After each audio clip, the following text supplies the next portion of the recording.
अष्टमैथुन एक अष्टमैथुनों के अंतर्गत ही, और ये भयानक रोग है, भयानक रोग। इसमें संकोच की बात नहीं, जैसे डॉक्टर से संकोच नहीं, ऐसे शास्त्र और सदगुरुदेव ये संकोच का विषय नहीं।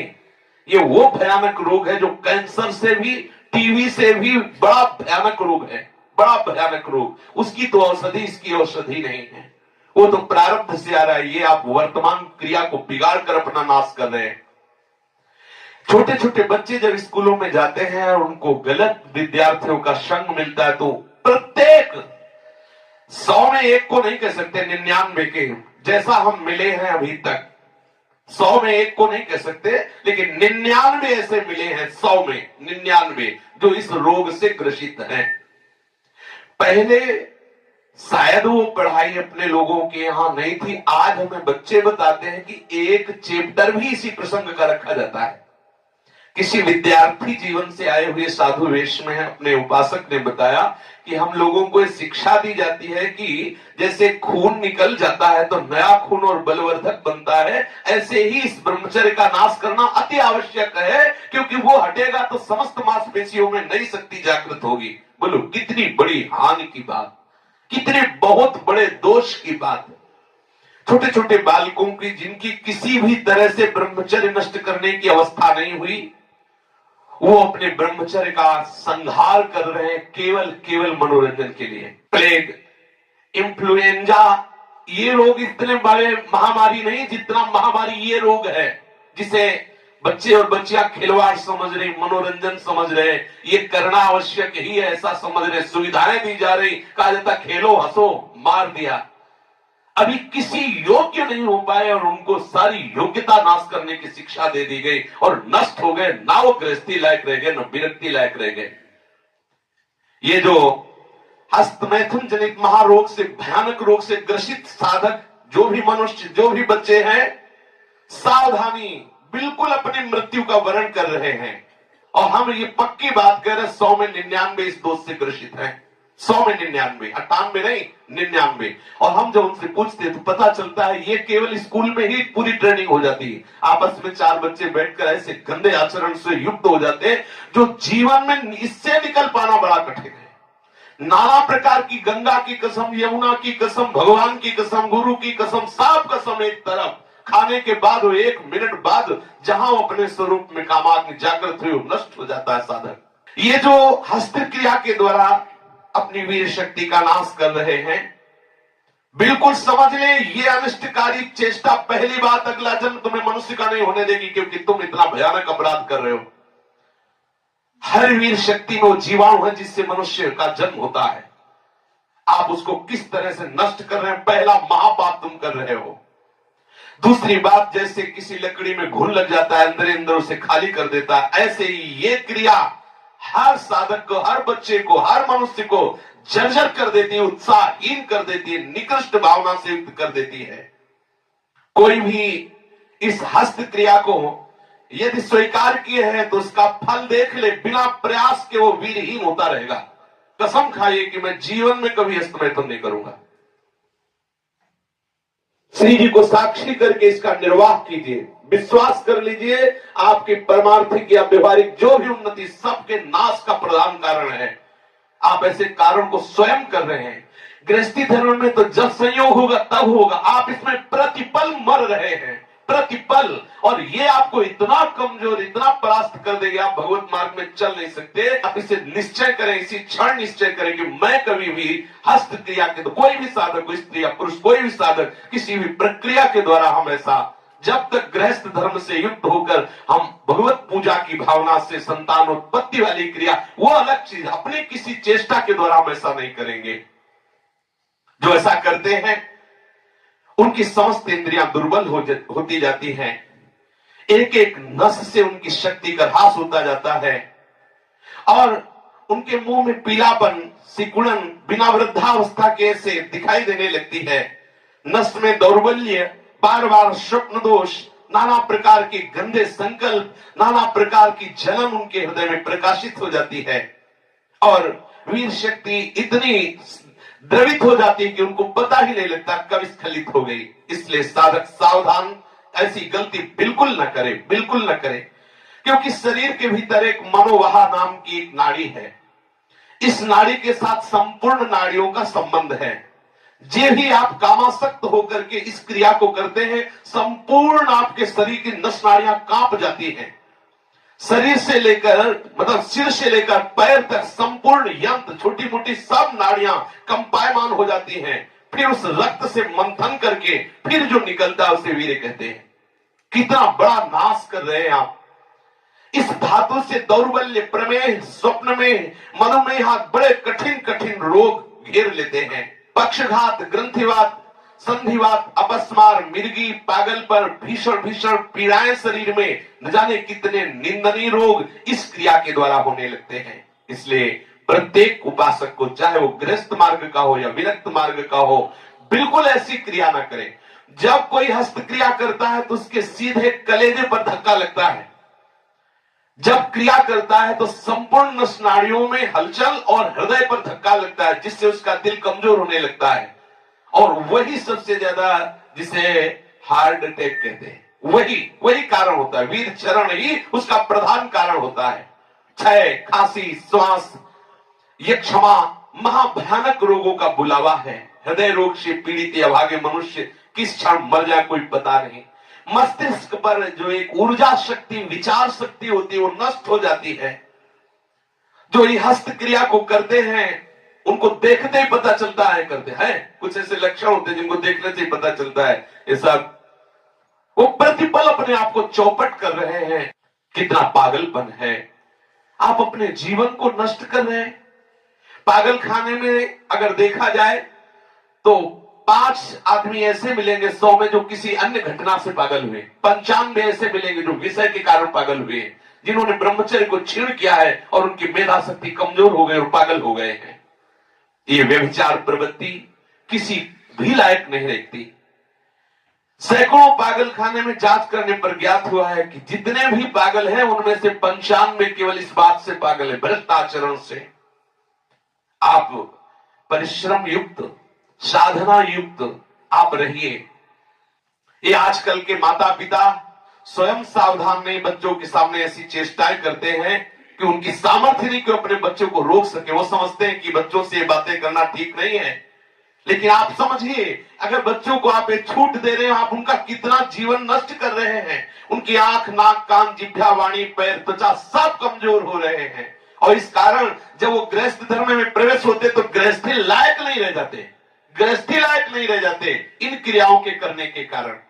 माता पिता को, सदगुरु को चाहिए, उपदेशक को, कि अपने आसपास इस बात को कहे कि वो कभी ऐसी गंदी चेष्टाएं ना करें। सदगृहस्थी में जानते को पहले आचार्य परंपरा थी, सब जाकर गुरुकुल में रहते थे, ब्रह्मचर्य रहते थे। फिर जिनको गृहस्थ में जाना होता वो गृहस्थ में जाते, जिनको नैष्ठिक ब्रह्मचर्य का व्रत लेना होता वो वैरागी होते। दोनों महान पुरुष बनते। वो गृहस्थी में जाकर धर्म पूर्वक चलते हुए पुनः वैरागी को धारण करता और विरक्ति में जाकर वो महापुरुष बन जाता। दुर्बल चित्त इतना हो जाता है कि ना वो धर्म स्थान देखता है, न तीर्थ स्थान देखता है, न मंगल तिथि देखता है, न मंगलवार देखता है। बस अपनी वासनाओं का खेल खेलता रहता है। हजारों प्रतिज्ञाएं, हजारों धर्म चेष्टाएं सब व्यर्थ करने वाला ये महान दोष हस्त क्रिया, व्यभिचार प्रवृत्ति, इस पर अंकुश कीजिए, इसको आनंद मत मानिए। ये जो हस्त क्रिया के द्वारा शक्ति का नाश करते हैं, ये प्रतिक्षण काम से युक्त रहते हैं। इनके हृदय में वही चिंतन चलता रहता है। बालक अवस्था से लेकर के यौवन अवस्था तक देखिए आप, इनकी आंखों में देखिए, न तेज होगा न इनकी गंभीरता होगी, बहुत चंचलता, निस्तेज आंखें होगी, चेहरा पीला पड़, जब देखो तो ऐसा लगता है कि शर्मिंदा हो रहे हैं, मुंह छुपा रहे हैं, ऐसा लगेगा। पहला लक्षण है। दूसरा, कुछ इतने निखल्ले, ऐसे दिखावटी स्वभाव के, ऐंठ में, अकड़ में, गर्मी में रहते हैं, ये वीर शक्ति के नाश का लक्षण है। गंभीरता नहीं, शांति नहीं, उदारता नहीं, धैर्य नहीं है, वो अपने को बड़ा दिखाना चाहते हैं, ये सब उसके नाश के लक्षण हैं। जिनका चेहरा आनंद में, देखते ही हृदय में आकर्षण, ये ब्रह्मचर्य का लक्षण है। चेहरा देखो तो उजड़ा हुआ दिखाई देता है, लगता है बिना रोते हुए भी रो रहे हैं। वो सब सिकुड़ गया चेहरा, ऐसा जैसे किसी घर में आग लगा दो, इसके बाद दर्शन करो तो कैसा लगता है वो, ऐसे ही उसका चेहरा होता है जिसने अपने जीवन से खिलवाड़ किया है। जो स्वभाव से ही रुक्ष, चिड़चिड़ा, क्रोधी, बात बात पे एकदम रूखा, चेहरा पीला पड़ रहा, फीका पड़, वो चेहरा पीला प्रेम का नहीं कि वो चेहरा प्रेम में पीला पड़, प्रेम में नहीं, यहां काम की बात हो रही है। मुख पिया आई फिर गई बदल गए तन रंग, ये प्रेम का लक्षण नहीं, ये काम के लक्षण की यहां बात हो रही। वो मुर्दा की तरह निस्तेज खिन्न छिन्न ऐसे ही घूमता रहता, कोई लक्ष्य नहीं, कोई उद्देश्य नहीं, बात बात में आलस्य, बात बात में गुस्सा। जो गालों में बिना कोई गुलाबी कुछ लगाए जो गुलाबी दिखाई देती है वो ब्रह्मचर्य की होती है, और जिनके ब्रह्मचर्य क्षीण हो जाते हैं, झाई पड़ जाती है। देखो देखने में लगता है क्योंकि बोले कितने को, बोले 18 के, 18 में तो उसकी दुर्गति हो रही, तो 28 और 48 में क्या होगा। जो काले दाग चेहरे में पड़ने लगते हैं, आंखें धसी नजर आती हैं, गाल पीले नजर आते हैं, नाक के आसपास काले काले दाग यहां ऐसे प्रकट हो जाते हैं, ये सब लक्षण हैं जो उन्होंने अपनी शक्ति का नाश कर दिया। सावधानी के द्वारा इस जीवन को आप बर्बाद ना करें। जो 12 वर्ष की अवस्था के बाद से शुरू किया कर, 12 वर्ष है, कितने से बच्चे हैं, कितने चलना मुश्किल हो गया, चलना मुश्किल, तब कसम खवानी पड़ी। वो तो लक्षण पता है ना, तो कसम कि तुम्हें हमारी कसम, यदि हमें आप तनिक भी मानते हो, संत मानते हो, गुरु मानते हो, कसम खाओ आज के बाद ऐसा, तब उनमें चलने की सामर्थ्य आ रही। बच्चे हैं, खिलवाड़ हो गया, उनके लिए खिलवाड़ हो गया और अपने जीवन को नष्ट कर दिया। अभी 14, 13, 15, 18 ये अवस्था है। जो लोग ये कहते हैं ना कि खेलने खाने की अवस्था, वो थोड़ा सुन ले कि कौन सा खेल खेल रहे हो, क्या खा रहे हैं। ये खेलने खाने की अवस्था है। अरे ये वो अवस्था है जिसमें जो चाहो तुम बन सकते हो। जो इस वीर शक्ति का नाश करते हो, बिना बुढ़ापे के सारे लक्षण बुढ़ापे के उनमें होते हैं। कमर में दर्द है, चला नहीं जा रहा है, थोड़ी चढ़ाई में हांफने लगे। अब अवस्था कितनी, बोले 18 की। इस अवस्था में तो मतलब दिशाएं भी कांपे, वो अवस्था है। अब तो दिखाई नहीं देता कोई जवाल। चित्त में कुचिंताएं, छाती में धड़कन, बिना भय के भयभीत हो जाना, थोड़े से भी दुख में ऐसा सोचना कि मैं आत्महत्या कर लूं, ये सब बातें उसी की कमी से हो रही। ये महापुरुषों के अनुभव की झूठी झूठी बातों में एकदम घबरा जाना। कोई झूठी धमकी दे दे तो बस वो ऐसा लगता है अब क्या करूं, किसी कमरे में बंद हो जाऊं, अपने आप को प्राण हत्या करके बचा लूं, ऐसा मैं अपने शरीर को न, ये सारे के सारे लक्षण उसी में प्रकट होते हैं। जो ब्रह्मचर्य का नाश करता है, नींद ना आना या सोना तो कुंभकर्ण की तरह, मुर्दे की तरह सो जाना, आलस्य, जरा जरा देर में वो निरुत्साहित बातें, आंखों में जलन, भारीपन, ये सब, स्वप्न दोष अधिक होना, ये सब उसी के लक्षण है जो आपने गलतियां की है। जो सावधान नहीं रहता, तो जब वो लघु शंका को बैठता है तो सबसे पहले वीर शक्ति का श्रवण, या सबसे बाद में, दोनों में जैसा अभ्यास हुआ, आप सोच में बैठे, लघु शंका में बैठे, तो सबसे पहले या तो वो गिरेगा या बाद में गिरेगा। आप सोचो उसकी कितनी बड़ी दुर्दशा है। वीर का पाचन नहीं होता, भोजन का पाचन, रस रस का पाचन, रक्त रक्त का पाचन, मांस मांस का पाचन, जो मज्जा, अस्थि और ये सप्तम धातु वीर का पाचन नहीं हो सकता। इसका पाचन ओज के रूप में होता है, तेज के रूप में होता है, महान शक्ति के रूप में होता है। जो संयम से चलता है, भगवत आराधन में चलता है, उसका एक अलग ही स्वरूप होता है। उसमें एक अलग उत्साह, अलग तेज, अलग ओज चमकता रहता है। सावधानी से, चाहे स्त्री साधक हो चाहे पुरुष साधक हो, दोनों को रक्षा करनी चाहिए। खिलवाड़ ना समझो। ये सप्तम धातु बनने में, एक बार के बनने में 30 दिन 4 घंटे लगते हैं।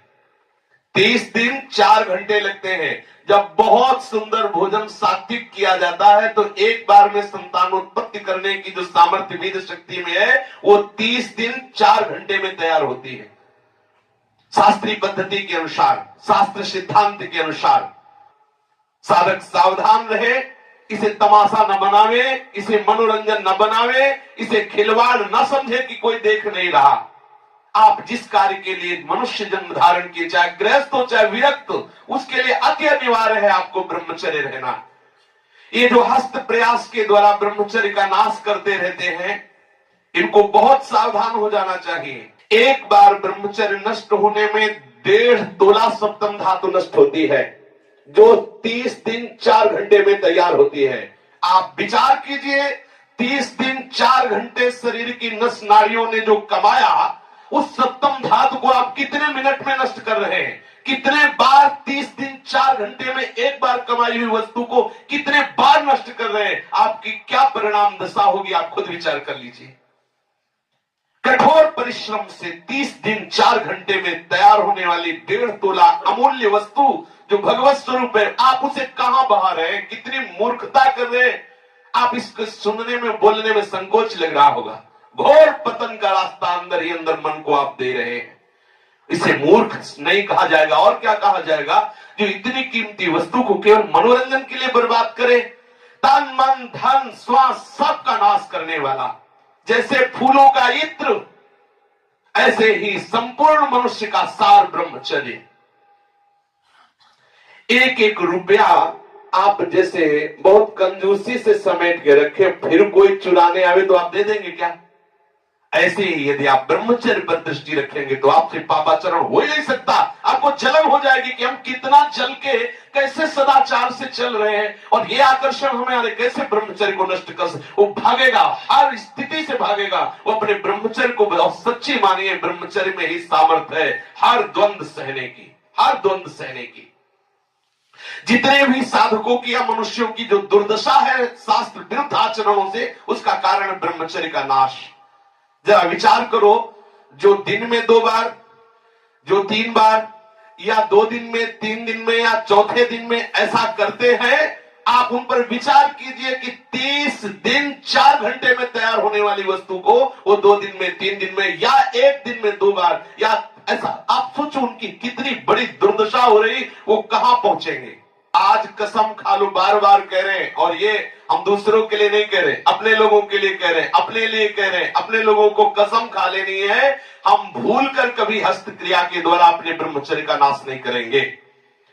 जो अष्ट मैथुनों में वर्णन, हम एकांत में कभी स्त्री से संभाषण कामुक होकर नहीं करेंगे, हम कभी एकांत में खड़े होकर किसी स्त्री को नहीं ताकेंगे, कभी वो हम चेष्टाएं नहीं करेंगे जिससे हमारा भगवत मार्ग रुके। जो गृहस्थ है उनके लिए भी यही नियम है, एक पत्नी व्रत धारण करने वाला ब्रह्मचारी ही कहा जाता है। इसलिए सावधान, गृहस्थी में भी जाना है तो तब तक ब्रह्मचर्य का पूर्ण निर्वाह करें जब तक आप गृहस्थ धर्म से युक्त ना हो जाए। और यदि विरक्त है तो आजीवन आप भले चले थोड़े दिन, लेकिन इसको सह जाएंगे तो इतने आनंद में रहेंगे, इतनी शीतलता, इतनी द्वंद्वों से लड़ने की सामर्थ्य आएगी, इतना उत्साह भगवत प्राप्ति को होगा। आप खुद देख लीजिए।